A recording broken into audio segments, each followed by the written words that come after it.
নমস্কার, আপনারা দেখছেন সময় কলকাতা। টলি হলি বলি নিয়ে আপনাদের সঙ্গে আমি অঙ্কিতা। চোখ রাখবো বিনোদনের খবরে।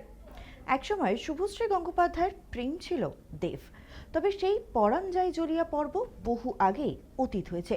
মাঝের এক দশকে মান অভিমান বিতর্কের জল বহুদূর গড়ানোর পর এবার ফের একবার বাংলা সিনেমার জন্য জুটি বেঁধেছেন দেব শুভশ্রী। পুজোর পর্দায় দেশু 7 অর্থাৎ নিজেদের 7 নম্বর সিনেমা উপহার দেবেন তারকা জুটি। অবশেষে সব জল্পনার অবসান ঘটিয়ে বড়সড় সারপ্রাইজ দিলেন দেব শুভশ্রী। মঙ্গলবার সাত সকালে উন্মোচিত হল দেশু 7-এর প্রথম পোস্টার।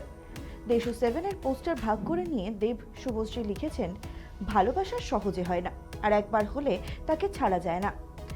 যদিও সিনেমার নাম এখনো প্রকাশ্যে আনা হয়নি, তবে গত জানুয়ারি মাসে শুভশ্রী ইঙ্গিত দিয়েছিলেন একটু ঝাল, নুন, মিষ্টি সব মিলিয়ে মুখরোচক হতে চলেছে তাদের 7 নম্বর ছবি।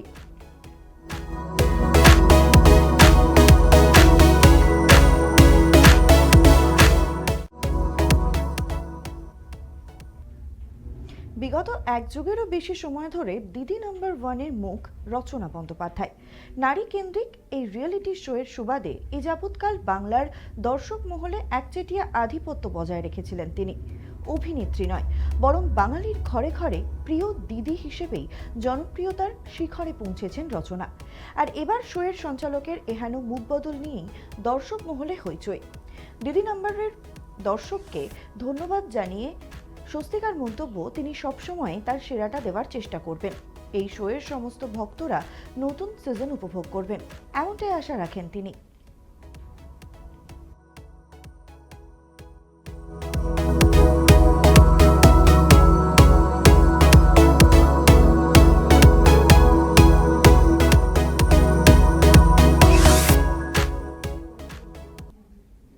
সিনে দুনিয়া হোক কিংবা যে কোনো রাজনৈতিক ইস্যু, সোজা সাপটা কথা বলতে কাউকে রেয়াত করেন না গায়িকা সোনা।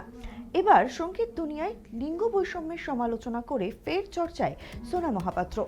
সাম্প্রতিক এক অনুষ্ঠানে বলিউডি সঙ্গীত নিয়ে নিজস্ব মতামত ব্যক্ত করেছিলেন তিনি। উত্তর সেখানেই পুরুষ গায়কদেরই একচ্ছত্র আধিপত্যের কথা জানিয়ে বোমা ফাটান সোনা। গায়িকার কথায়, বলিউডের সব বিরহের গান তো পুরুষদের জন্যই বরাদ্দ। যেমন মনে হয় শুধু পুরুষরাই প্রেমে পড়ে বা ওদেরই হৃদয় ভাঙে। এরপরই শাহরুখ খান অভিনীত রেস সিনেমার প্রসঙ্গ উল্লেখ করে অরিজিৎ সিং এর গান নিয়ে আপত্তি তোলেন তিনি। সিনে দুনিয়ার মতো সঙ্গীত জগতেও পুরুষ শিল্পীদের একচেটিয়া আধিপত্য নিয়ে একাধিকবার প্রশ্ন উঠেছে। গায়কদের বেশি সুযোগ সুবিধা দেওয়ার প্রসঙ্গ টেনে সুর চড়িয়েছেন মহিলা শিল্পীরা। এবার সে প্রসঙ্গেই সুর চড়ালেন সোনা মহাপাত্র।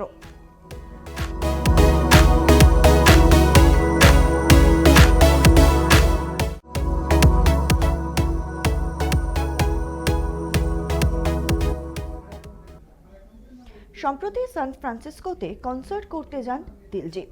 গত শুক্রবার সন্ধ্যাবেলার ঘটনা। সেখানে লাইভ শো চলাকালীন আচমকায় খালিস্তানি পতাকা হাতে এক ব্যক্তি নিরাপত্তা বলয় টপকে সোজা মঞ্চে উঠে যান। শুধু তাই নয়, স্লোগান দিয়ে গায়কের একেবারে কাছে যাওয়ারও চেষ্টা করেন ওই ব্যক্তি। পরিস্থিতি বেগতিক দেখে তৎক্ষণাৎ ছুটে আসেন নিরাপত্তা রক্ষীদের একাংশ।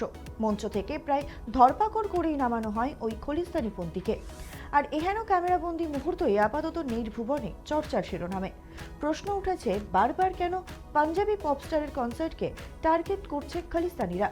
বিগত এক বছর ধরেই সংশ্লিষ্ট জঙ্গি গোষ্ঠীর ধমকির মুখে পড়তে হচ্ছে দিলজিৎকে।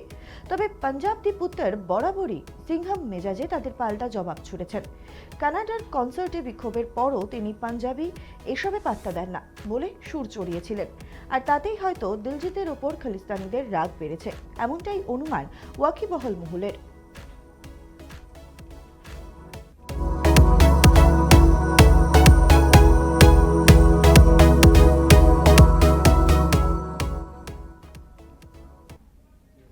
যশরাজ ফিল্মসের পুরুষযান্ত্রিক স্পাই ইউনিভার্সের ভিড়ে আলফার ঝলকে তুখর অ্যাকশন অবতারে তাক লাগিয়েছেন আলিয়া ভাট। সদ্য মুক্তিপ্রাপ্ত 2.5 মিনিটের ট্রেলারে গোলাগুলি বন্দুকবাজিতে যশরাজের প্রমিলা বাহিনী যে খেল দেখিয়েছেন তাতে স্তম্ভিত সিনেপাড়া। যে ঝলকের পরতে পরতে আলিয়ার স্বামী রণবীর কাপুর অভিনীত রামায়ণের জোঁক খুঁজে পেয়েছিলেন দর্শক অনুরাগীরা। স্ত্রীর গোয়েন্দা ব্রহ্মাণ্ড ব্লকবাস্টার করতে দুরন্ত স্ট্র্যাটেজি, রণবীর কাপুরের। সম্প্রতি মুম্বাইয়ের রাস্তায় পাপারাজ্জিদের লেন্সবন্দি হন রণবীর। অভিনেতা যে কালো রঙের টি শার্ট পরেছিলেন তাতে লেখা আমার স্ত্রী আলফা, যা দেখে মুগ্ধ নেট ভুবনও।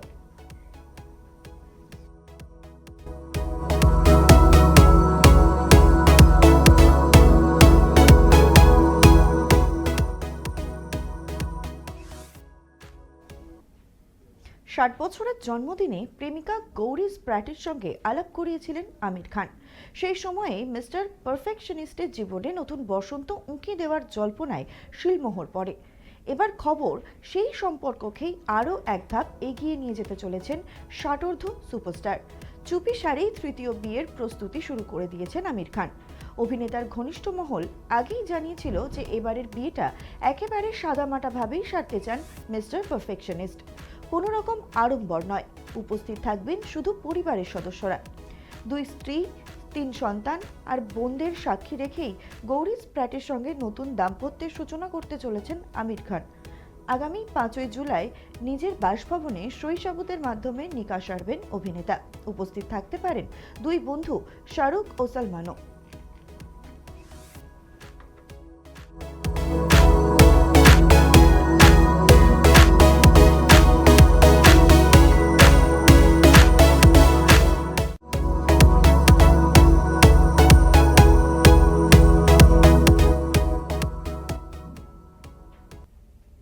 টলি হলি বলি এখন এই পর্যন্তই। দেখতে থাকুন সময় কলকাতা। সময় বলবে সময়ের কথা।